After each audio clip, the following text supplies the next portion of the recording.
July 30th, 1945. At 14 minutes past midnight, two Japanese torpedoes slam into USS Indianapolis. The explosions tear through the cruiser. Nearly 300 American sailors are killed within minutes. 12 minutes later, the ship is gone. About 900 men enter the water alive. 584 of them will never come home. For the next 4 days and 5 nights, they drift through the Philippine Sea. Some die of thirst. Some die beneath the tropical sun. Some drink seawater and lose their minds. And in the darkness below them, sharks begin to gather. 4 days later, only 316 men remain alive. But the disaster did not begin in the water. 4 days earlier, USS Indianapolis had completed one of the most important missions of the Second World War. Her crew knew they had delivered a secret cargo to the island of Tinian. What they did not know was that part of that cargo would be dropped 10 days later on a Japanese city called Hiroshima. The mission was a success. The war appeared to be nearing its end. Most of the men aboard believed the dangerous part was over. They were wrong. What followed would become the worst single-ship disaster in the history of the United States Navy. Not simply because a warship was sunk. Warships sink, not because hundreds of men died. Thousands had already died at sea during the war. The Indianapolis disaster became infamous because of everything that happened afterward. The warnings that never reached the ship. The messages that went unanswered. The rescue that never came. The survivors left adrift in the open ocean. The search for someone to blame. And the fight that continued for more than half a century after the last survivor was pulled from the sea. I'm Charles Mercer. This is the World War II Grognard, and this is the story of USS Indianapolis, the ship that delivered the atomic bomb, the men abandoned in the Philippine Sea, and the disaster that haunted the United States Navy for generations. San Francisco, July 16, 1945. At Hunters Point Naval Shipyard, a wooden crate roughly the size of a large coffin is hoisted aboard the USS Indianapolis. A canister, sealed and welded, is bolted to the deck of Captain Charles B. McVeigh's flag cabin. 2 Army officers in civilian clothes are assigned to ride with the cargo. They are not to be questioned. The cargo is not to be discussed. McVeigh is the captain of the ship. He asks, reasonably, what is in the crate. He is told it is classified at the highest level the United States government uses, and that the contents are not his concern. He is told only that the cargo must arrive at Tinian as quickly as a warship can move it across the Pacific, and that nothing else on his ship will take precedence. He sails. What McVeigh is carrying, though he does not know it, is most of the uranium-235 in existence on planet Earth, and the core components and firing assembly of the atomic bomb that, 11 days later, will be dropped on Hiroshima. Indianapolis crosses 5,000 nautical miles in 10 days. The trip is so fast, it sets an unofficial Navy speed record for that route. At Tinian, on July 26th, the cargo is unloaded by men in heavy gloves who will not look the crew in the eye. Indianapolis is now an ordinary cruiser again. She refuels at Guam. And in Guam, on the morning of July 28th, Captain McVeigh receives a set of orders that will end his life. He is to proceed to Leyte for gunnery refresher training. Speed, 17 knots. No escort. Standard zigzag procedure at his discretion, depending on weather and visibility. McVeigh is a 33-year veteran of the Navy, son of an admiral, Annapolis class of 1920. He has commanded Indianapolis since November of 1944. He has fought at Iwo Jima and Okinawa. He is exactly the kind of officer who reads orders carefully. He reads these. He requests an escort. He is told there is no escort available, and that one is not necessary, because the route between Guam and Leyte is not considered a combat zone. He asks if there is any submarine activity along his route. He is told, in writing, that there is no known threat. This is the first failure. Before we continue, remember to like and subscribe to the channel. It genuinely makes a difference. All images in this video are from public archives, and the full list of research sources is in the description below. If you want to go deeper on this topic, I put together a detailed cluster on the Pacific Theater, link also in the description. Now, back to the story. There was, in fact, known submarine activity along the route between Guam and Leyte. The U.S. Navy's intelligence operation in the Pacific, by July of 1945, was one of the most sophisticated organizations in the history of warfare. It had broken most of Japan's naval codes. It tracked enemy submarines by radio direction finding and by reports from American ships and patrol aircraft. It knew, on July 28th, that at least 2 Japanese submarines were operating in the waters between Guam and Leyte. One of them, I-58, had recently sunk a small American destroyer escort on the same route Indianapolis was about to take.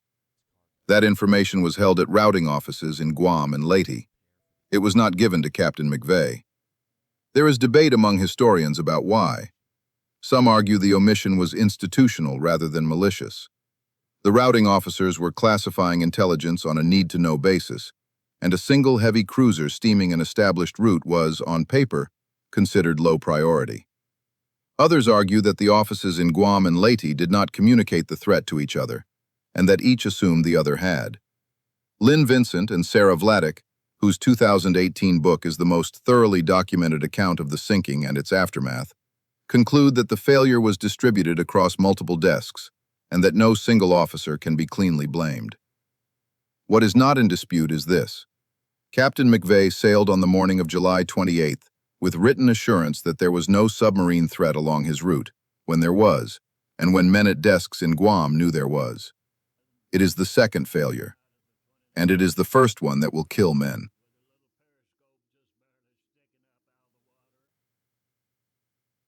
The Japanese submarine I-58 is commanded by a 36-year-old officer named Mochitsura Hashimoto. Hashimoto is a calm man, a graduate of the Imperial Japanese Naval Academy, a submarine officer since the start of the war. He has spent the last 6 weeks running a barrier patrol along the line between Guam and Leyte, hoping for an American ship important enough to justify expending the I-58's Kaiten suicide submarines, which are mounted on the deck and which he has been ordered to use. On the night of July 29th, at around 11 in the evening, I-58 surfaces to recharge batteries. Hashimoto goes to the bridge for air. He looks east into the moonrise, and he sees a shape on the horizon that should not be there. He goes back below. He orders the boat down to periscope depth. He waits. At 14 minutes past midnight, Hashimoto has Indianapolis at a range of about 1,500 yards, broadside to him, traveling at 17 knots, not zigzagging because the weather is hazy and the moon is intermittent. He has been trained his entire career to wait for exactly this picture. He has 6 Type 95 conventional torpedoes in his forward tubes. He has 6 Kaiten suicide submarines on the deck. He considers the Kaitens. He decides against them. The conventional spread will do. He fires all 6 tubes. 2 of those torpedoes hit Indianapolis. The first one strikes near the bow and tears the forward 40 feet of the ship off. The second strikes amidships, under the bridge, and detonates one of the forward magazines. The ship loses electrical power immediately. The lights go out. The radio room is destroyed in the second explosion. The interior of the forward half of the ship is on fire. McVeigh is in his sea cabin, asleep, when the torpedoes strike. He runs to the bridge in his pajamas. He gives the order to abandon ship at about 8 minutes after the impact, when it is clear that the ship is going down by the head and there is no saving her. She rolls onto her starboard side at 12 minutes past the first hit. Her stern comes up vertical. Her screws are still turning. She is gone. About 300 men of her complement of approximately 1,200 die in the first hour. They die in the explosions. They die in the fires. They die crushed by falling equipment, or trapped below decks, or knocked unconscious into the water without a life jacket. Before the radio room was destroyed, the senior radio officer attempted to transmit a distress signal. There is fragmentary, contested evidence that at least one transmission was sent, and that it may have been received at one or more naval stations. The Navy's own post-war inquiry could not establish with certainty what was sent, what was received, and what was understood. The popular retellings of this part of the story name specific officers and specific reasons for the failure. I will not. The documentary record does not cleanly support them. What is certain is this: no one came. The sun rose on July 30th. About 900 men were alive in the water.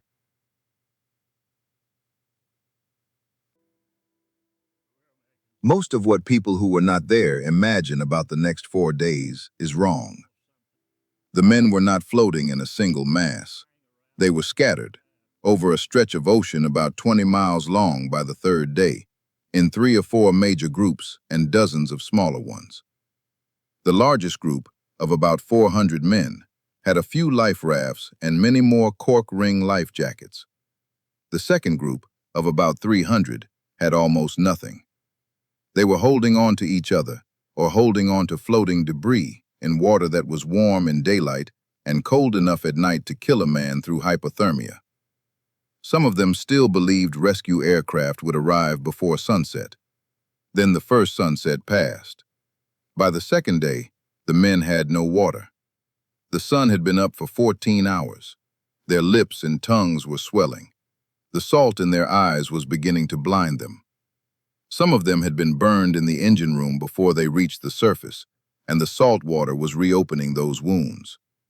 Around them, in slicks of oil from the ship, the surface was iridescent and warm. Men drank the oil because it looked like water. Men drank the water, knowing what it would do, because they could not stop themselves. By the third day, hallucinations began. Men reported seeing the Indianapolis still afloat, just over the horizon, and tried to swim to her. Men reported seeing a Japanese ship and panicked. Men reported a hotel on the water with fresh water inside and dove down looking for the entrance. The strong men kept the weak men together for as long as they could. Sergeant of Marines Edgar Harrell, who survived and wrote his account in 2014, described holding men around the shoulders so they would not slip away during the night when no one was watching. He described how many of them did slip away, how many of them simply stopped struggling, how many of them, when the sun rose, were gone. I want to be careful with the next chapter because of how the popular memory of this story has been shaped. So I will tell you this first. The largest cause of death in the water, in the 4 days the men were there, was not what most people think. It was thirst. It was exposure. It was salt.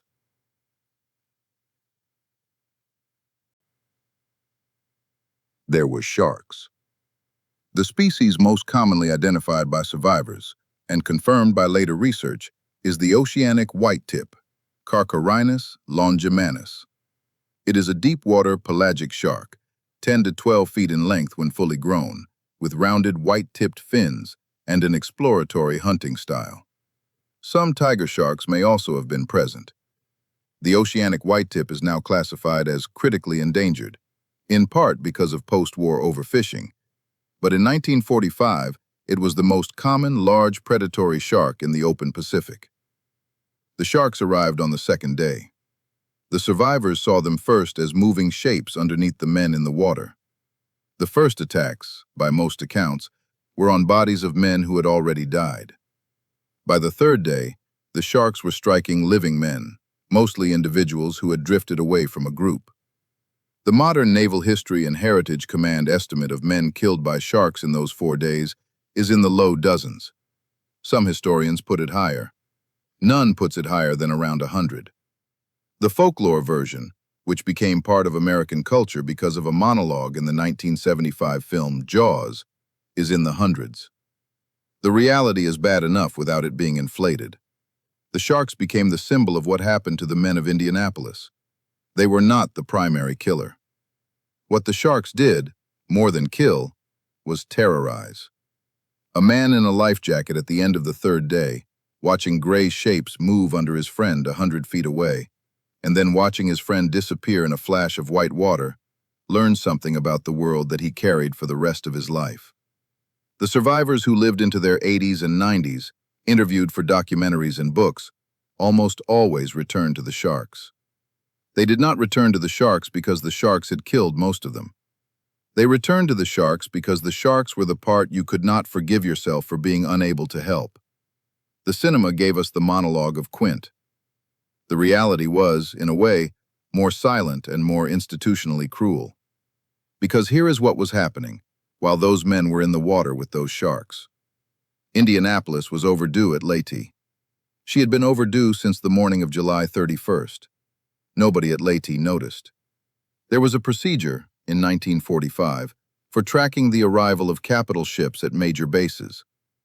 The procedure required the receiving base to report the arrival up the chain of command, and, if a ship did not arrive, to begin inquiry within a reasonable window. The procedure had been quietly modified earlier in 1945, in a memo that very few people had seen, so that overdue capital ships were no longer to be reported as missing unless specific other conditions were met. The reasoning was that ships were occasionally diverted to classified missions, and that an overdue report could compromise security. The result of the modification was that when Indianapolis did not arrive at Leyte on July 31st, the Leyte Port Operations Office made a note and did nothing. When she still had not arrived on August 1st, the office made another note and did nothing. Nobody picked up a telephone. Nobody sent a query to Guam asking where Indianapolis was. Nobody asked why. That is the third failure. It is the failure that, more than any other, will let men die.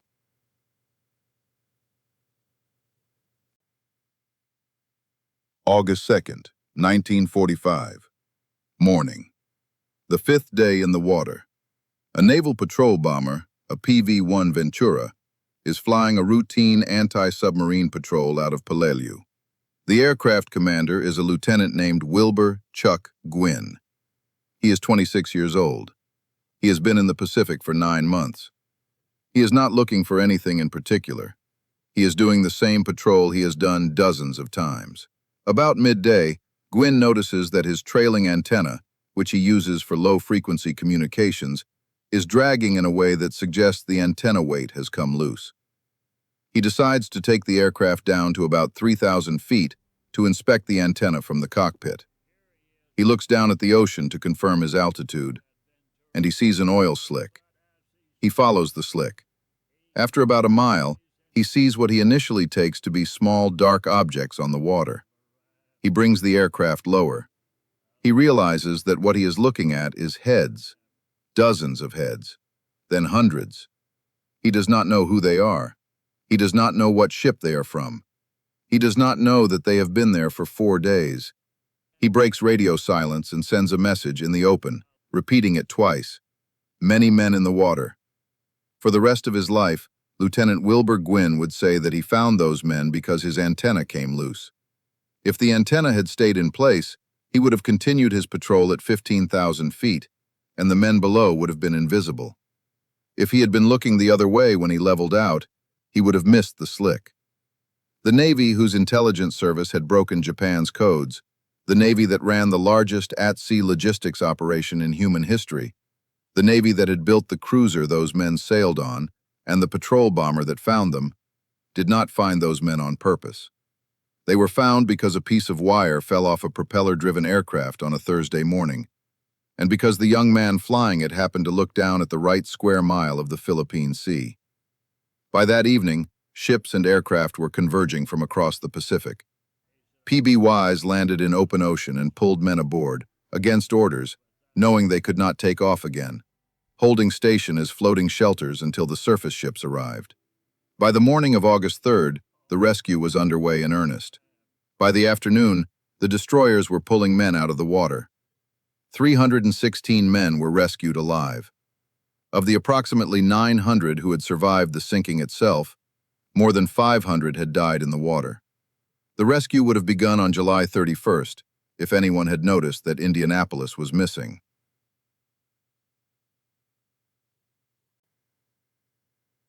Captain McVeigh was among those rescued. He had been in the water for 4 days. He had organized two of the larger life raft groups. He had spent most of his energy keeping his men calm. He was sunburned, dehydrated, partially blinded by salt, and convinced, on the destroyer that pulled him out, that he had failed his crew and that he would never command again. On the second part, he was correct, but not for the reasons he believed. 3 months after the sinking, in December of 1945, the United States Navy court-martialed Captain Charles B. McVay III for the loss of his ship. He was the only American captain in the Second World War to be court-martialed for the loss of a ship by enemy action. Hundreds of American ships had been lost in the war. None of their commanding officers had been charged. The Navy's decision to charge McVay alone, in the months after the war ended, was unusual at the time and remains controversial. The two charges against him were these. First, that he had failed to order his ship to zigzag on the night of the sinking. Second, that he had failed to issue an order to abandon ship in a timely fashion. The second charge was dropped during the proceedings, when the testimony made it clear that he had given the order as quickly as the situation allowed, and that delays in the order had been the consequence of damage to the ship's communications, not negligence by the captain. The first charge, the zigzag charge, came down to a single question. Would zigzagging have prevented Indianapolis from being sunk? To answer it, the Navy did something that, as far as I have been able to confirm, has never been done in any other American court-martial in the history of the United States Navy. They called the enemy captain who sank the ship to testify against the American captain who lost it. Mochitsura Hashimoto, the commander of I-58, was flown from Japan to Washington. He took the witness stand. Through an interpreter, he was asked, by the Navy's own prosecutor, whether McVay's decision not to zigzag had been the reason the Indianapolis was sunk. Hashimoto answered under oath, no. He testified that from the position he occupied at the moment of his attack, he could have hit Indianapolis whether she had been zigzagging or not. He testified that the night was hazy and the moon intermittent, and that under those conditions, zigzagging would not have meaningfully altered his firing solution. He testified, in essence, that the captain on trial had not made the mistake the Navy was prosecuting him for. The court of 7 officers, deliberating for less than 2 hours, found McVay guilty of the zigzag charge. I want to give Hashimoto more space here because his role in this story is the part most accounts compress. He was not a passive witness. He had been a career submarine officer in a Navy that, by 1945, had lost most of its capital ships and most of its best men. He had sunk an American cruiser in what was, by the standards of his profession, a clean and well-executed attack. He had no reason to defend McVay. He had every cultural and professional reason to take pride in his sinking and to be flattered by an American court asking him to claim more credit than he was due. He refused. For the rest of his life, in interviews in Japanese and through letters and visits to the United States, Mochitsura Hashimoto would maintain that Captain McVay had not deserved the court-martial, that the sinking of Indianapolis was an act of war for which a submarine commander does not blame the captain of the ship he sinks, and that the United States Navy had treated one of its own officers in a way Hashimoto could not understand. In 1999, 54 years after the sinking, when an American congressional effort to clear McVay's name was underway, Hashimoto wrote a letter to the United States Senate. He was 89 years old. He asked the Senate to exonerate Captain McVay. He wrote, in part, "I do not understand why Captain McVay was court-martialed. I do not think he was responsible for the sinking of his ship." The letter is in the Congressional record. The captain of the submarine that killed Indianapolis spent the last decades of his life trying to clear the name of the captain of Indianapolis. That is the 4th failure of the United States Navy in this story. Not the sinking, not the silence, not the failure to notice. The failure, in the year of victory, to do justice to one of its own captains. To require an enemy admiral to be the moral voice the Navy itself would not be.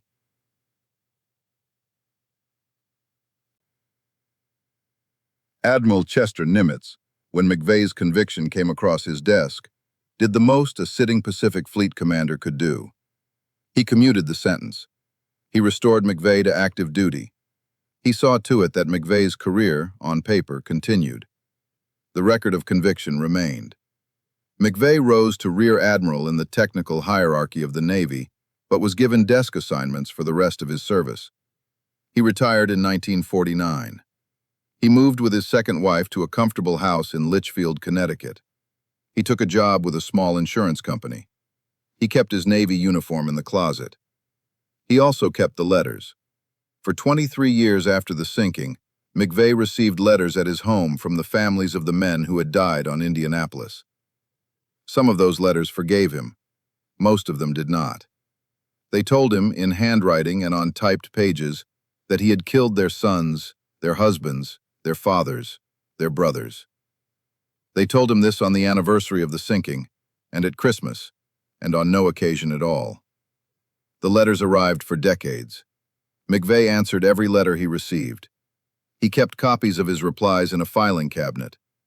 His first wife, Louise, died in 1961. His son, Charles McVeigh IV, was estranged. His second wife, Vivian, was in declining health by the late 1960s. On the morning of November 6, 1968, Captain McVeigh walked into his front yard in Litchfield. He was wearing his Navy service revolver on his belt. He was carrying, in his other hand, a small toy sailor figurine that his father had given him when he was a boy. He sat down on the front step. He shot himself once in the head. He was 70 years old. The toy sailor was still in his hand when his housekeeper found him. The Navy's record of his conviction for failing to zigzag was still on his file. No one thing drove him to that front step. The letters had been arriving for 2 decades. The conviction had been on his record for 23 years. His son was estranged. His second wife was dying. He had spent more than half his adult life carrying a verdict that the Navy had never withdrawn and that he had never been able to explain away. Any one of those, in a lesser man, might have done it. In McVeigh, they accumulated.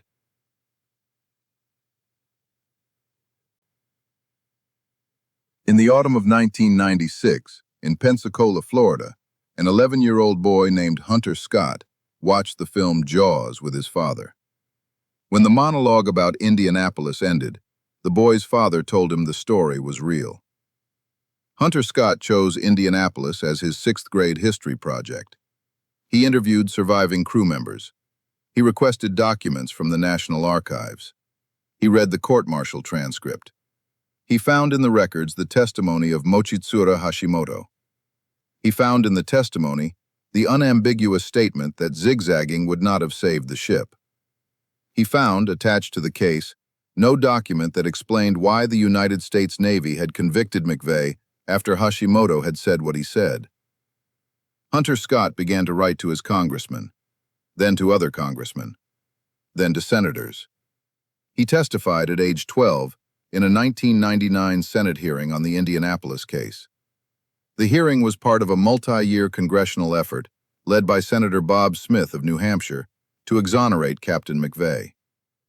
The surviving Indianapolis crew members, organized into the USS Indianapolis Survivors Organization, had been working for decades. The 1999 letter from Mochitsura Hashimoto, then in his 80s and ailing, was part of the record. In October of 2000, the United States Congress passed a resolution exonerating Captain Charles B. McVeigh III of all blame in the loss of USS Indianapolis. President Bill Clinton signed it. The Secretary of the Navy ordered McVeigh's official record amended the following year. It was 55 years after the sinking. It was 32 years after McVeigh sat down on his front step with a toy sailor in one hand and a service revolver in the other. Mochitsura Hashimoto died on October 25, 2000, days after the Congressional resolution passed. He had lived long enough to see Captain McVeigh exonerated. He was 91. On August 19, 2017, a research vessel funded by Paul Allen, the co-founder of Microsoft, located the wreck of USS Indianapolis on the floor of the Philippine Sea, more than 3 miles down. It is one of the deepest shipwrecks of the Second World War ever found. The hull lies in 2 main pieces. The damage from the 2 torpedoes is visible. Her name and hull number are still legible on the stern. 316 men came home alive from Indianapolis in 1945. As of this recording, the last few of them are still living, in their late 90s. They speak, when asked, about the sharks and about the water and about the men they could not save. They do not, mostly, speak about the Navy. Captain McVeigh was alive for 23 years after the war ended. He was alive while the United States Navy could have exonerated him by a memorandum signed by any one of a dozen senior officers who knew the truth of the matter. Admiral Nimitz knew. Admiral Spruance, who had used Indianapolis as his flagship for most of the war, knew. The members of the court who convicted him knew. They did nothing. It took a child watching a movie in 1996 to begin doing what the Navy of the late 1940s and the 1950s and the 1960s would not do. What happened in 2000 was not the Navy correcting itself. It was the Navy being corrected by a country that had outlived the men responsible. That is the story of USS Indianapolis, not the sinking, the 55 years of silence afterward. This has been the World War II Grognard. I'm Charles Mercer. Thank you for listening.